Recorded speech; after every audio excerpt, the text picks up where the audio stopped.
Welcome to TechZine TV. Hi, and welcome to this new episode of TechZine Talks. I'm at Qualys ROCon, as it's called since this year. Yeah, first year. I'm here with Sumedh Thakar. You're the CEO Yes. of Qualys. Thanks for joining us. Yeah, thank you for having me. Yeah, well, thank you for having me because I'm here at your event, right? So, first of all, obviously it's called ROCon now instead of QSC. I think was the old name. What is ROC? Let's start with that one. Yeah, I think for us it's been an evolution of where Qualys has come from, initially starting as vulnerability management, and so for a lot of years, so the conference was focused on helping our customers, understand our solutions better. But over the last couple of years, we have seen a big movement from customers to really having the conversation about risk management when it comes to cybersecurity, which ultimately cybersecurity is risk management. Yeah, because that's what a lot of companies and a lot of people say nowadays, right? So first you need to know your risk profile, risk assessment, all that stuff, before you can actually decide what to focus on in terms of investment. I mean, the thing is, it's not new, right? Like cybersecurity has always been a risk management exercise for your digital assets. It's always been like that. It's just that people didn't think as deep in those terms, and so for us, ROC is Risk Operations Center, was kind of what we announced end of last year, and so now the conference really rebranded to ROCon is a Risk Operations Conference, and this is really a conference where allowing people who are looking at cybersecurity risk management to come and have more of a vendor neutral conversation around all different roles around risk management, right? Not CFO and CIO and everybody and board members, not just the guys running the scan. So, and just to be clear, you're not claiming you offer ROC or whatever. It's not a Qualys thing itself. Yeah, right? that's a great point. So the Risk Operations Center is an idea, like people have been used to a SOC, but SOC is used for after the fact a breach has happened to find an attacker. The Risk Operations Center is an idea. It's a people process tool thing where you set up in something in your organization that allows you to proactively look at your risk management, look at your actual risk and budget, and align your efforts to quickly resolve issues that might come up. Because in today's world of increasing number of software being deployed and the speed at which attackers are using AI to compromise machines, operational ability to fix something is far more important than being able to just jump on the next thing that comes out. And what was the reaction from when you probably pitched it to partners and customers as well? Yeah. So I can imagine one of the reactions could be, do we need a ROC? We already have a NOC. We already have a SOC. I mean, why isn't the ROC part of SOC? Very much, yeah. I mean, I think creating a new category is never that easy, right? So you kind of always have to think a bigger picture. And so initially, those were the questions that would come, like why a ROC? Isn't this part of a SOC? And generally, when we kind of help people think through that, it makes sense because the SOC is meant for after the fact breach detection. So the people working in the SOC are also 24/7 looking at how can I go in and remediate something immediately. This is also not a profile of people or the tools that they have, which lends itself for how do I plan for my risk management over the next 3 months, 6 months, 12 months, right? And so when we explain that building a risk operations center is a strategic move to help reduce the amount of effort people are spending in managing risk, that has resonated well. People understand the SOC and the ROC have to be next to each other, but the ROC needs to be a separate thing, not part of the SOC. Yeah, but if I were a CISO and I heard somebody say that to me, I thought, well, that sounds more expensive. Yeah. Than just making it be a part of. Great point, right? And I think first of all, the reaction actually when we explain, they're like, "Wow, the ROC is a good name. I should have thought about it." That's the common reaction I get, right? Yeah. They say it makes sense, and I wouldn't say expensive, but it is something that they are, you would have to, if you look at putting a budget aside for that, but if something is expensive or not is about the value. Yeah. And so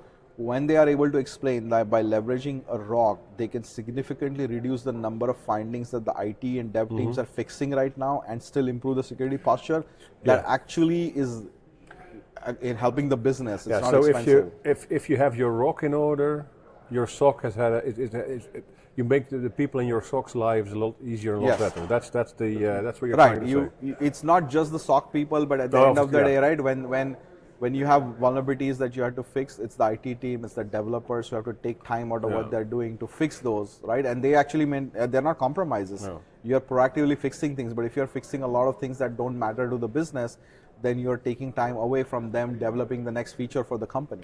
And is it also an idea of standardization behind this? Because when ROC becomes socially or not necessarily socially acceptable, but an accepted term in the industry, maybe it also helps move towards more standardized approaches to this. I think standardized approach is absolutely needed in cybersecurity, right? I mean, at the end of the day, no matter how you look at it, it's about money, right? I mean, risk management is about money, and so in a way, it is standardized. The problem is that you have multiple different risk tools, one for code scanning, one for cloud, one for this, one for that. They each speak a different risk score, and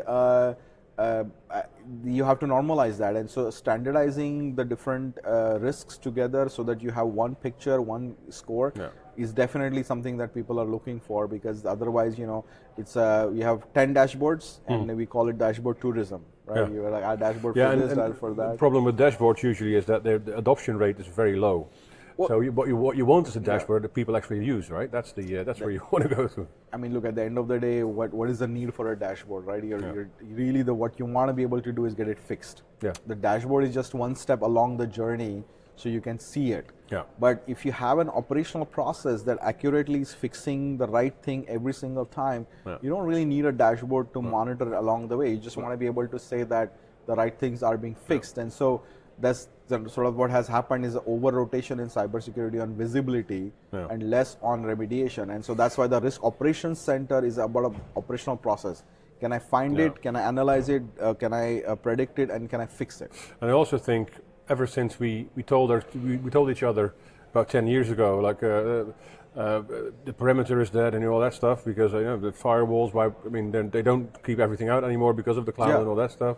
I think we also threw prevention a little bit out of the window, right? And I think what the ROC does, or is going to do, especially in terms of what you have to offer, and also the announcements this week, that you do with your True Risk management platform, that actually focuses much more on proactive, preventative kind of measures again, right? Is that a correct observation? That was a great example. As I was at Zandvoort last couple of weeks ago, I was talking to a customer, and I was saying, like, at the end of the day, you need both, right? Like, just because your car, has great brakes and stuff like that, does that mean you're not going to wear your seatbelt for preventative? No, right? So it's just a question of like how much you rotate between. At the end of the day, yes, the more you do on the prevention side, the less concern you have when somebody is coming into the environment, right? But on the other hand, just because you have a seatbelt in the car doesn't mean you're gonna like drive carelessly, right? So you have to have both sides. Now it is about the equation, right? Obviously, the better prevention you do, the less you have to worry about detection. But just because you have prevention doesn't mean you don't need detection and response. And just because you have detection and response doesn't mean that you don't want to do prevention and reduce the possibility of missing something in detection and response. No, and I think looking at it from a relative outsider perspective, a company like Qualys with your heritage and your history in vulnerability management, you will have a very good idea of how to prioritize vulnerabilities. I mean, at least that's I think what you're absolutely, and that's where we have spent a significant amount of investment last few years in research, right? If you look at Qualys, the number of awards that we have won for our original research, none of our competition has won those, because we actually take the time to figure out how an attacker is attacking the environment, and then how can we help the customer understand that. So the threat research becomes a big part of it, but also the reality is that risk is evolving, and so it's vulnerabilities is one aspect of it, but now misconfigurations are also becoming more important, as well as identities, right? So when you look at risk management, you don't want I have one risk score for a risk identity, one for vulnerability, one for misconfiguration. But what does that mean to my 500 million euro a year business? How much do I stand to lose? So standardizing all of those together is very important, and True Risk score is allowing to do that. Yeah, because at the end of the day, that's what it's about, right? So what will the impact be if I don't do anything about whatever it is that's happening in my environment? Right, and are you, I mean, with any risk, there is a default risk acceptance. Right, you accept a certain amount of risk, and so what's the equation? How much do you spend in mitigating? How much do you accept, and how much do you transfer to a cyber insurance company? That's essentially what it is. And potentially, I think it'll because taking that attacker viewpoint on this. I think from sort of in my head, I think, well, if you take an attacker's viewpoint, you will always be you will also focus on the actual exploit path, Right. not necessarily on the attack path Right. or the potential attack path. Because Right. I've covered Intel sort of 0 days. Yeah. I think Heartbleed, or what was it called? Yeah, Heartbleed yeah. was the one from Citrix. Whatever. There's That there's doesn't a matter. new one every day. Yeah. Right? There was just an F5 yesterday, right? Yeah, but for some of those things, you need to live more or less in the processor to actually be able to exploit it, which makes Yeah. it, if you can exploit it, it's very dangerous. But the chances of you actually doing it are extremely low, right? But So that's the point, right? Like you want to highlight the ones that have the highest probability of an actual exploit working. And by the way, just because an exploit is successful doesn't mean you will have a loss. No. Right, so I mean that's the example I gave of like attack surface management versus risk surface management, right? If you spend 500,000 euros securing your entire house, all the doors and windows, but the only thing you could steal was 50,000 euros, you kind of wasted a lot of your money securing attack surface, but not your risk surface. Comes back to the earlier point about money being the standard. Ultimately, that is what it is, right? What are we spending money in cybersecurity is we want to reduce the possibility of a loss. Yeah. To the business in dollars or euros because of an issue with your digital infrastructure. And do you think it also makes it easier for companies to get insured if you can really demonstrate, look, this is my risk profile? Right. I think the insurance companies are struggling the same way without not having standardization, right? Like if a customer has 15 tools and each tool is giving them a different score and this and that, they really cannot get an idea of what's the true risk of this company. And so the conversations we have had with cyber insurance companies has been they really like the standardization of the score and that they can just look at the score and which is, the score has been tested by a third party like Qualys and we can say, look, the score is low right now, right? And so I think the insurance companies are having conversations with us because they see this as a very easy way for them to make decisions based on a standardized score. Yeah. And do you think if you do this well, you can also reduce the number of tools that you're using? Because you mentioned already 14, whatever. I mean, I've heard of companies using 70 plus security tools. If you have your risk very clear, could you also potentially look at reducing the number of tools that you're using? I definitely feel like this gives customers opportunities to consolidate some of their tool set, but I also do not think that the idea that you will always have, that you can only have one vendor and all the tools are from that one vendor I don't think is ever going to happen. Or even desirable even, you never know. No, probably, right, not even desirable, right? Like customers want to empower their teams, the CISOs want to empower their teams to pick the best tool for the specific job that they want to get done. And so the best of breed is still going to be there, because new technology will come. Quantum is coming. Maybe there's a startup that has a great solution for quantum. You want to use that, but you don't want to wait for one of the big companies to create a solution. So this approach that Qualys has taken for platformization, so to say, is really the ability to let you keep your best of breed, but then come over on top and consolidate all of your solutions. So ultimately you get a single view, but you don't have to go through displacing. There's displacement of solutions and replacing also has a cost. Yes, it definitely has a cost. Yes. And then sort of wrapping it up a little bit, what do you think this will do for the position that Qualys takes in the security landscape? Because obviously you were founded in '99. I think you joined in 2003, something like that. And we've been the CEO since 21, I think. If I have my facts correct. Yes, you're absolutely right. Facts correct. And I was looking at your numbers as well. I thought, well, for a security company, you're not really very you don't grow as quickly as those other companies do, right? You have a lot of companies are 30 plus per year increase in revenue or whatever, ARR, whatever you're calling it. You're at 10, which is still very good. But for a 25-year-old company in security, you're not extremely large. I would have expected you, especially given the big sort of popularity of security. I think every business has a way that they look at the how the business is structured and the value it generates. So I focus, on the overall value. And as you talk about the top line, different companies have different top line, but Qualys has the best in the industry bottom line, right? At 47% EBITDA margin. So we have an equation where we focus on profitability while enabling growth. And so the growth is not necessarily what you compare, because those 30 plus growth companies don't have a profitability or not even close to that. Earnings per share of 0.01%. So for us, Qualys has always believed in creating solutions that actually adopt are actually adopted in the market, that we see the return on investment, that we see customers are buying it, and that is giving us the profitability. And as we are looking at that, and as we're looking at additional areas where we can grow, that's where we feel like, compared to our peers, we have done well in terms of if you look at stock performance over the last 1 year as an example. Yeah, I checked that, but the numbers look very good. Right, It's just, and it's just that the overall size of the company is smaller than. It's always a equation between investment, acquisition. So there's different ways, right? And I think what we really like, our customers like that organic platform. We always look at opportunities to get people onboarded, potential acquisitions, etc. But in the way that we look at how as a company we bring value is really giving customers that ability to have organic end-to-end solution. And now with the Risk Operations Center, we feel like there's an opportunity for us to continue to increase our growth rate while being profitable. And I think that's really, at the end of the day, defines the valuation of the company, right? And there's, no judgment. That's why I'm explaining is the valuation of the company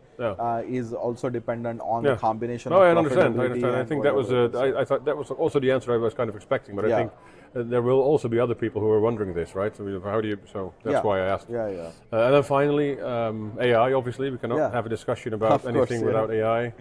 How do you see that impacting so your vision and your strategy, especially from the agentic part as well? I think that AI is not optional anymore, right? I think AI is going to be a transformation, and I think you could just look at yourself, how much search are you using this year compared to last year, and I think a lot of people are using less search and more AI products. And I think AI brings a great technology that can be leveraged in multiple different aspects of your business and in multiple different solutions. Like Qualys, we have announced the use of agentic AI as a way to accelerate productivity for our customers, being able to do a lot of triage for alerts so that you can get to what you need to fix much quicker and faster. So I really feel like AI is transformative overall for everybody. Because that really plays into the vulnerability risk kind of stuff. It goes across the board for everything, but fixing a vulnerability is not just like a one thing, right? Like you have to know your assets, you have to take your assets together, you have to correlate data from multiple tools, you have to prioritize based on threat intel, and then suddenly there's a patch Tuesday, then there is like attack surface external. So there are individual components within the vulnerability management lifecycle or overall risk management. And each one of those, I think, is a huge opportunity to leverage agentic AI that can reduce the amount of time it takes to take each of those actions. That's a time thing, yeah? It's a time thing, It's a time thing, but sometimes time is also about, can you even do something? Right? If the time is short, you actually will be able to do something. Sometimes the time is too long, you're not going to even try to attempt to do that, right? And so I think it's a combination of reduction of time, but also the possibility, the art of the possible, because you could do a lot more now that you weren't able to do back. So I think agentic AI is something that is going to be a game changer for cybersecurity because attackers are using it. Okay, so even if you say no, attackers are using it. So at the end of the day, besides money, time can also be a standard in that's why what we do. Time is money sometimes, but not always. That's why people say time is money, right? Because at the end of the day, no matter how you look at it, right? Like I said. But time is not only money. It's also it also makes the difference between being breached or being not breached, right? So but indirectly means that which is money. It's money, but that's not directly. Not directly, but ultimately the reason why we're trying to not get breached is what, right? Like it's so that we don't lose money, right? And money could be lost because of reputation. IP or whatever. Right, and so that's the same thing. Cybersecurity is about money, time is about money, and so if you can help reduce time and you can get things done faster and be at the end, it's just simply a race. You need to be faster than the attacker. That's it. Well, and that's hard enough as it is. But because you're always catching up with the attackers, right? And that's where the opportunity with agentic AI is that can you be at the speed of the attackers? So as do you really feel that's gonna I absolutely I think that so. you can turn the tables or at least get an even playing field? Yeah, I think so. Okay. I think that's where opportunity with agentic AI is because at the end of the day, when new vulnerabilities come out, as they are analyzing and they are doing research to say quickly how can I exploit this, we as defenders also have the ability to use the same technology, right? So can we not use that same technology to figure out that? But then obviously the attackers use your technology again as well because they know all your technology as well, right? So that's the cat and mouse game, right? So the thing is like it doesn't have to be a lose lose every time game. And right? I always think maybe even the non-deterministic nature of Gen AI and agentic of AI agents to a certain extent can even can help because because if you have a tool that works in a very deterministic way and an attacker sees that, he will devise his malware to actually prevent that. But with Gen AI and agentic, that's not so easy because you cannot really predict how these things go every time. So exactly, that's why I look benefit. at agentic AI as another technology in your overall suite of technologies that is going to help you be quicker, better, faster. But that's the reason why, by the way, people say attackers have to be right only once, which is not true, because they have multiple failures before they succeed. It's a business. They are also trying to do things quicker and faster. So I do feel like we have the opportunity to get things fixed quick and fast, and continue to prevent breaches that matter to the organization. All right. Well, thank you very much. It was a pleasure having you on the show. Thank you very much. Thank you. Thank you. Thank you for watching TechZine TV, the channel about enterprise technology that brings you IT insights and analyses from events all around the globe. We cover everything, everywhere. Visit techzine.eu for more written in-depth articles and analysis, or keep watching techzine.tv. Don't forget to subscribe to our channels and share your favorite videos with your colleagues. We'll see you soon.